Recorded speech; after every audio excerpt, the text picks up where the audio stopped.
Hey hello மக்களே, எல்லாருக்கும் வணக்கம். இன்றைக்கி என்ன பார்க்க போகிறோம்னா பேட்ஸுக்கு டிவார்மிங் பண்ணுறது தான் பார்க்க போகிறோம். டிவார்மிங்னா ஒன்றும் இல்லை மக்களே, பேட்ஸுக்கோட வயிற்றில் இருக்கிற புழுவை எப்படி நீக்கலாம் அப்படின்னு.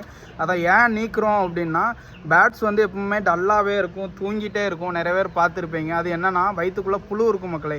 அதை எப்படி டிவார்மிங் பண்ண போகிறோம் அப்படின்னா, அதுக்கு என்ன மெடிசன் கொடுக்க போகிறோம் அப்படின்னு. நம்ம எவ்வளோ தான் பேட்ஸுக்கு ஃபுட்டு கொடுத்தாலுமே அந்த பேட்ஸ் வந்து ரொம்ப மெல்லிஸாகவே இருக்கும், ரொம்ப சின்னதாகவே இருக்கும், அது பெருசாகவே ஆகாது. நம்ம எவ்வளோ தான் மிக்ஸ் ஃபுட்டு கொடுத்தாலும் அப்படி தான் இருக்கும். அதுக்கான பெஸ்ட்டு மெடிசன் வந்து இதுதான் மக்களே.